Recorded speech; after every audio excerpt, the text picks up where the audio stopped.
Salut à tous, c'est de retour à Montpellier sur les berges du Lez, cette rivière qui traverse la ville pour un nouveau résumé du FIS, le Festival international des sports extrêmes. Aujourd'hui, un gros plan sur le VTT et notre consultant freestyle est bien sûr toujours au rendez-vous, c'est John Petit. Salut John. Salut à tout le monde. On va se régaler, donc grosse nouveauté cette année sur ce Festival des sports extrêmes avec un slopestyle installé au cœur de la ville, un slopestyle qui traverse la rivière du Lez avec des obstacles de malade. Ouais, alors un parcours quand même assez intéressant, hein, il faut le signaler, avec un équilibre assez précaire pour les riders. On voit qu'ils ont des largeurs assez précises. Il va falloir qu'ils prennent de la vitesse, qu'ils sauvegardent leur vitesse et qu'ils fassent un maximum de figures avec des gaps qui sont vraiment impressionnants. Un creux qui là, on voit bien avec la passerelle, un bon 4-5 mètres. Et on va retrouver tout de suite les héros de cette journée. Le slopestyle, comme vous pouvez voir, c'est des grosses structures en bois qui normalement c'est un sport qui se passe dans la forêt en fait. Et voilà, pour le FIS, les organisateurs ont essayé de faire un peu un parcours dans la ville. Donc là, on a une petite section quand même dans la forêt, donc c'est bien sympa. Les modules sont super bien shapés, ça se passe bien, il fait beau, et voilà.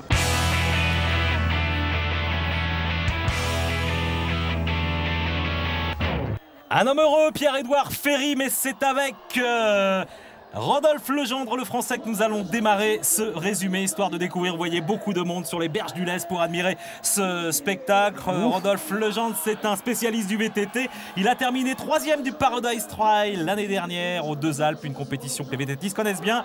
Et front flip, on dit de lui d'ailleurs que c'est un des premiers à l'avoir passé en VTT en France. Ah écoutez, en tout cas, moi j'ai eu le plaisir de le voir rider, Rodolphe, sur une compète de BMX. Il s'est pointé et il a quand même du culot, et on peut le voir encore là au vu du front flip qui vient de plaquer.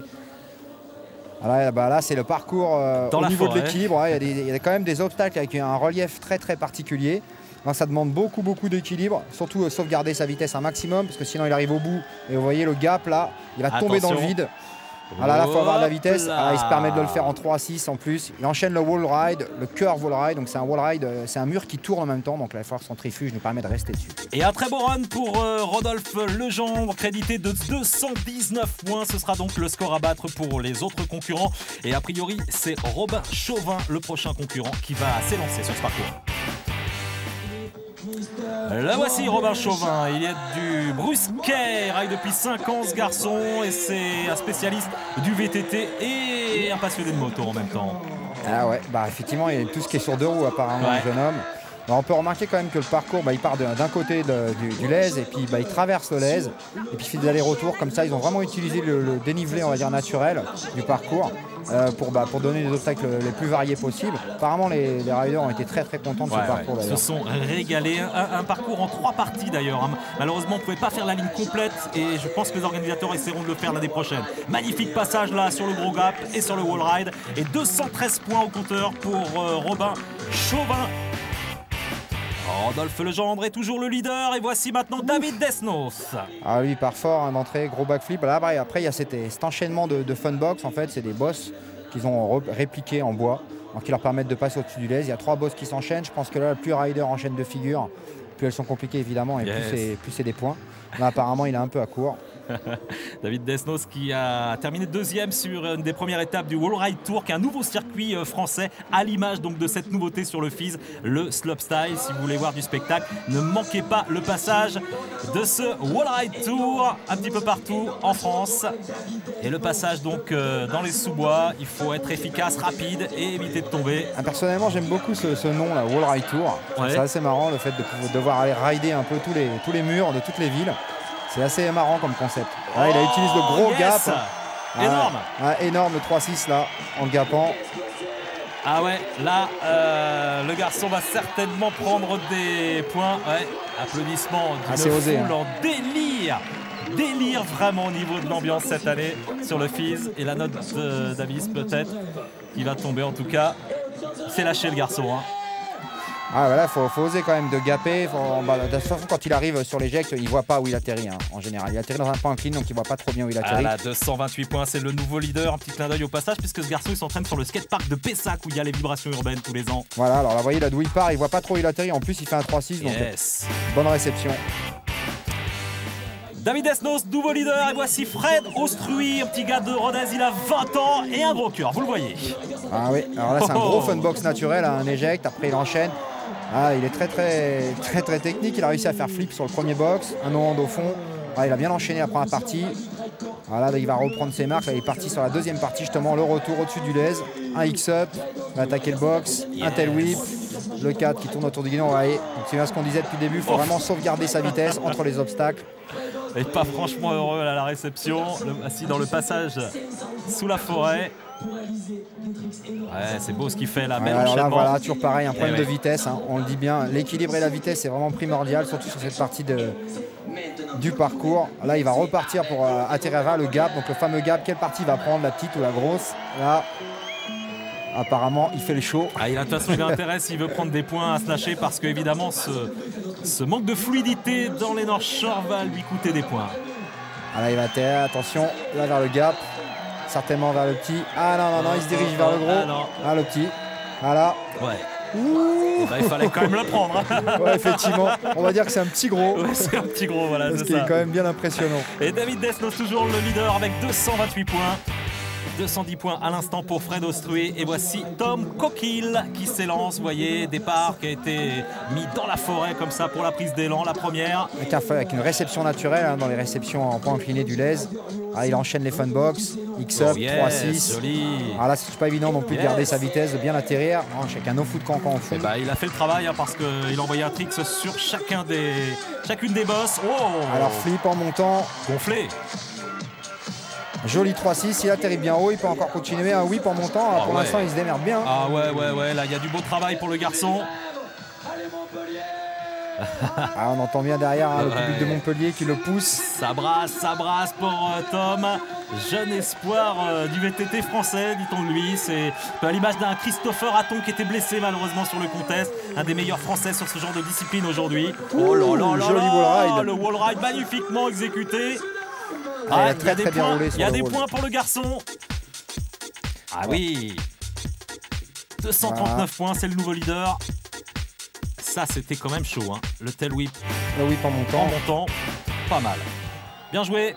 Et nouveau concurrent, celui que vous avez vu au début de ce résumé, c'est Pierre-Édouard Ferry, un des cadors de la scène slopestyle mondiale.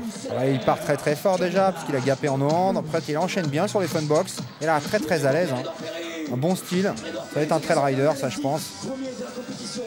Voilà, un bus en montant. Ah, il devient très technique là, il nous fait des figures qu'on n'a pas encore vues jusqu'à présent, parce que le buzz drive c'est quand même assez rare dans le VTT. Tout ça c'est vraiment des tricks empruntés au BMX. Hein, un wall tap sur le poteau, très original. C'est bien Fanny Perry. Voilà qui attaque la partie la plus difficile au niveau de l'équilibre de vitesse, il enchaîne très bien, regardez hop, ça arrive assez facilement en haut. Bien contrôlé. Ah, il est très technique. Hein. Et c'est pas large, hein. C'est pas large. Si vous essayez de faire ça un jour en VTT, vous vous rendrez compte que c'est pas évident de prendre de la vitesse en ayant de la hauteur. Il est parti sur le gros gap, là. Regardez la distance. Yes, gros table. Fallait le faire. Ah, du coup, un peu de chicken sur le wall ride. Ah bah disons que là, c'est vrai qu'il y a qu'à la réception, il arrive à une vitesse complètement dingue sur le wall. Donc faut mieux ralentir avant et freiner plutôt que de s'écraser dans le mur, quoi. Et des points à la clé, vraisemblablement, il ne battra pas Tom Coquille, mais 226 points au compteur de Pierre-Édouard Ferry.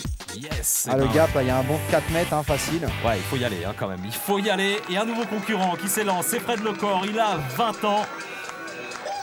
Il part fort, un flip là sur le dénivelé naturel, il attaque les funbox, ça permet de nous faire un petit chicken, un petit coucou à la foule. Voilà, 3-6. C'est bien ce que fait ce garçon.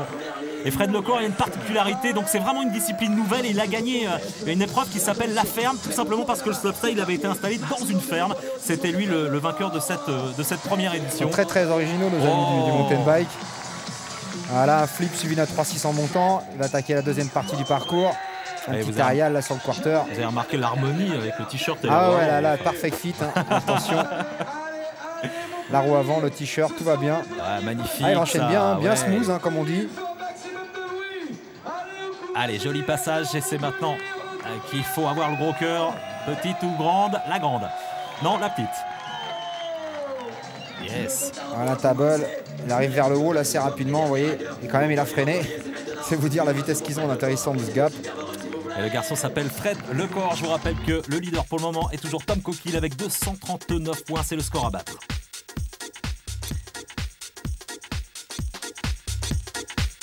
Et 224 points en compteur pour Fred Lecor. Ce ne sera pas suffisant pour prendre la première place. Et on enchaîne avec un Anglais cette fois-ci au départ. Il a 17 ans, il vient de Colchester, c'est Sam Pilgrim. Oh, joli. Un flip avec une variation, un flip X up one foot. Ah, il enchaîne bien, hein. Deuxième flip. Vous voyez, il a encore beaucoup de vitesse, ça lui permet d'aller au bout assez facilement.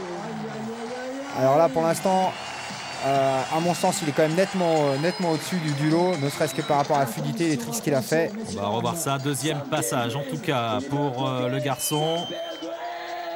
Voilà, là il enroule la première bosse, il y a certainement quelque chose. Oh, 3-6 stable one end. C'est joli. Avec parfaitement exécuté, ouais, on voit qu'il atterrit relativement smooth. Logiquement, joli. il y a des points pour ce garçon, 17 ans, Sam Pilgrim, là, qui est en train de faire son show. Il nous a fait de beaux combos, il a réalisé de bons enchaînements à travers les différents obstacles. Là, il a l'air d'être très bien aussi dans la partie assez étroite où il faut qu'il prenne de la vitesse. Qu'est-ce qu'il a pour nous, l'anglais? La petite passerelle. Le showman. L'anglais est dans la place. C'est au Canada que sont nées ces North Shore, là, ces grandes passerelles en hauteur. Et c'est notamment à Whistler, station de snowboard, de ski, mais aussi grande station pour les amateurs de VTT. C'est un peu la mecque du VTT. Si vous aimez cette discipline, il faut absolument vous payer un voyage là-bas parce qu'on dit que là-bas, c'est les plus énormes North Shore. Effectivement, une station où il y a beaucoup de terrain pour le VTT. Il y a beaucoup de skateparks en béton aussi. Yes. Il drop en 3-6. Avec le gros curveball derrière. Ah bah généreux, il est généreux Sam Pilgrim. Est-ce que c'est lui qui va prendre la tête du classement? 239 points, le score à battre. Oh, c'est super, mix up avec un flip. Mix up one foot, ouais, en flip. Donc il a fait une variation assez difficile en flip. Joué. Là, le whip sur la petite quarter, bien technique. 242 points. Le dernier drop, le 3-6. Le nouveau leader donc, et le résultat, Sam Pilgrim qui s'impose devant Tom Coquille, David Esnos et Pierre-Édouard Ferry est à la 4e place.